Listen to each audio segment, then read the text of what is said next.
బంగారం, బ్యాంకులు, ఇతర ప్రైవేటు సంస్థల్లో ఉన్న విడిపించి కొనబడును. కొమ్మూరి గోల్డ్, ఆంధ్ర మరియు తెలంగాణ. నమస్తే, వెల్కమ్ టు మనం టీవీ. నా పేరు వలి. జనసేన అధ్యక్షులు డిప్యూటీ సీఎం పవన్ కళ్యాణ్ గారి ఓఎస్డి కృష్ణతేజ పిఠాపురంలో పర్యటిస్తున్నారు. కృష్ణతేజ ఎవరో మనకు తెలుసు. దేశంలోనే అత్యంత నిజాయితీగా ఉన్నటువంటి ఐఏఎస్ ఆఫీసర్. ఆయన కేరళలో పనిచేస్తున్నప్పుడు ఏ రకంగా చురుకైన పాత్ర పోషించి వరదల్లో కూడా ఎంతో మందిని కాపాడినటువంటి పరిస్థితి మనకు తెలుసు. సో అలాంటి వ్యక్తి మన ఆంధ్రప్రదేశ్కు సంబంధించినటువంటి ఐఏఎస్ ఆఫీసర్, నిజాయితీ గల ఐఏఎస్ ఆఫీసర్ మనకు ఉండాలని చెప్పి పట్టుబట్టి మరి పవన్ కళ్యాణ్ గారు కృష్ణతేజని ఆంధ్రప్రదేశ్కి ముఖ్యంగా తన ఓఎస్డీగా నియమించుకున్న విషయం తెలిసిందే. పవన్ కళ్యాణ్ ప్రస్తుతం అసెంబ్లీ సమావేశాల్లో బిజీగా ఉన్న విషయం మనకు తెలిసిందే.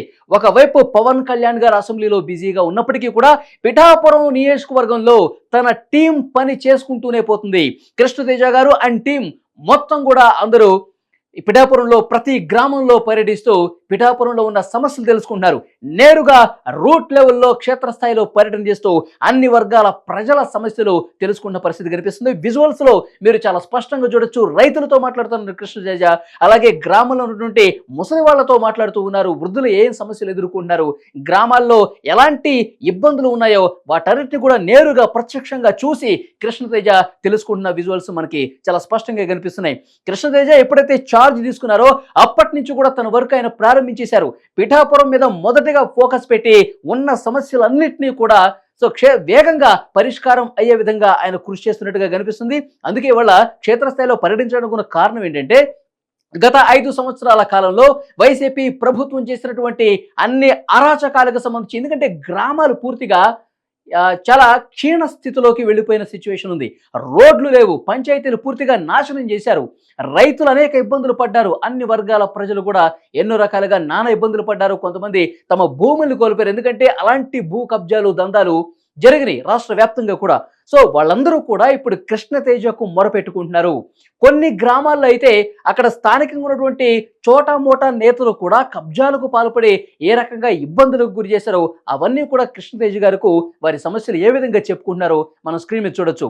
సో గ్రామ పంచాయతీల్లో ఎలాంటి పరిస్థితులు ఉందో, క్షేత్రస్థాయిలో నియోజకవర్గంలో గ్రామాల్లో పర్యటిస్తే గానీ అసలు వాస్తవాలు మనకు బోధపడవు అని చెప్పి కృష్ణతేజ గారు పవన్ కళ్యాణ్ గారి ఆదేశాలతో వాళ్ళ మొత్తం నియోజకవర్గం పర్యటన చేస్తున్నారు. అసలు గ్రామాల్లో మంచినీటి సదుపాయం కూడా సరిగా లేదంట, డ్రైనేజీ వ్యవస్థ సరిగా లేదంట, రైతులు కూడా అనేక రకాలుగా ఇబ్బందులు పడుతున్నారు, రోడ్లు అసలు బాగలేవు, ఎటు చూసినా సమస్యల నిలయంగా రాష్ట్రంలోని చాలా నియోజకవర్గాల్లో పరిస్థితుంది.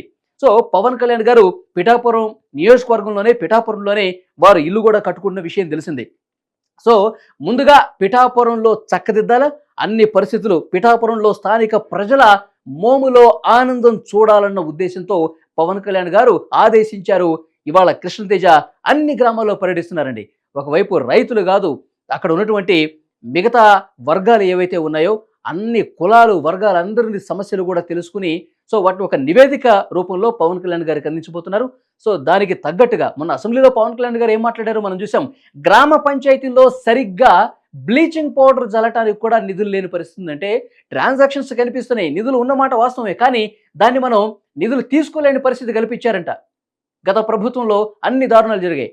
సో ఈ నియోజకవర్గాన్ని చక్కబెట్టాలంటే వాస్తవంగా క్షేత్రస్థాయిలో తిరిగి మొత్తం సమస్యలు తెలుసుకునే ఉద్దేశంతో కృష్ణతేజ గారు మొత్తం పర్యటిస్తున్నటువంటి విజువల్స్ కూడా మనం చూస్తున్నాం. సో రాష్ట్ర వ్యాప్తంగా కూడా ఒక పిఠాపురం నియోజకవర్గమే కాదు, ప్రస్తుతం పిఠాపురంతో మొదలుపెట్టారు. రాష్ట్రంలో అన్ని గ్రామ పంచాయతీల్లో ఇప్పుడు గ్రామీణాభివృద్ధి శాఖ మంత్రిగా పవన్ కళ్యాణ్ గారు ఉన్నారు కాబట్టి అన్ని గ్రామాల్లో సమస్యలతో అన్ని కొట్టుమిట్టాడుతున్న నేపథ్యంలో వాటన్నింటి పరిష్కారం దిశగా కృష్ణతేజ గారు సో చాలా వేగంగా స్పందించి ముందుకు వస్తున్నటువంటి పరిస్థితి కనిపిస్తుంది. చూద్దాం, ఇక ఆంధ్రప్రదేశ్కు మంచి రోజులు వచ్చాయనే చెప్పాలి. కృష్ణతేజ గారు గ్రామాల్లో పర్యటిస్తున్నప్పుడు ఏ రకంగా తండోపతండాలుగా వారిని జనాలు కలిసి బాధలు చెప్పుకుంటున్నారంటే సిచ్యువేషన్ ఎంత దారుణంగా ఉందో, 5 సంవత్సరాల కాలంలో ఎన్ని ఇబ్బందులు పడ్డారో మనకి చాలా స్పష్టంగా అర్థమవుతుంది ఈ సీన్ చూస్తుంటే. సో రూట్ లెవెల్లో పర్యటన చేయటం అనేది డెఫినెట్గా అది ఈ ప్రభుత్వానికి కలిసి వచ్చే అంశం. ఎందుకంటే గతంలో ఎవరు కూడా ఏ అధికారి కూడా సమస్యల పరిష్కారం దిశగా పర్యటన చేయాల. ఎక్కడెక్కడ ఖాళీ స్థలాలు ఏమన్నాయి, ఎక్కడెక్కడ మనం కబ్జా చేసుకోవచ్చు, అక్కడ అధికారులు ఆదేశిస్తారు, చూస్తారు, వాళ్ళు కబ్జా చేసేసుకుంటారు, అట్లా జరిగింది కదా. కానీ ఇప్పుడు మాత్రం సమస్యల పరిష్కారం కోసమే ఈ పర్యటనలు జరుగుతున్నాయని మనం అర్థం చేసుకోవాలి. సో పిఠాపురంతో మొదలైనటువంటి ఇది ఇక రాష్ట్ర వ్యాప్తంగా కూడా అన్ని గ్రామాల్లో గ్రామ స్వరాజ్యం దిశగా అడుగు పడాలంటే గ్రామాలు ముందుగా డెవలప్ కావాలి. గ్రామాలు డెవలప్ కావాలంటే రూట్ లెవెల్‌లో రోడ్లు బాగుండాలా, పంచాయతీలు వాళ్ళకి ఇవ్వాల్సినటువంటి నిధులు ఇవ్వాలా, సో మంచినీటి సరఫరా ఉండాలా, డ్రైనేజీ వ్యవస్థ సరిగా ఉండాలా, అన్నీ బాగు చేసే ఉద్దేశంతో ప్రస్తుత ప్రభుత్వం పనిచేస్తుంది అనటానికి, నిజాయితీతో పనిచేస్తుంది అనటానికి ఇవాళ కృష్ణతేజ గారు చేసిన పర్యటనే ఒక ఉదాహరణగా నిలుస్తుంది. #1 డిజిటల్ నెట్వర్క్ మనం టీవీలో యాడ్స్ ఇవ్వాలనుకుంటున్నారా? ఇంకెందుకు ఆలస్యం? డెవలప్మెంట్ మీది, ఆ బాధ్యత మాది. వెంటనే ఈ నెంబర్కి కాల్ చేయండి.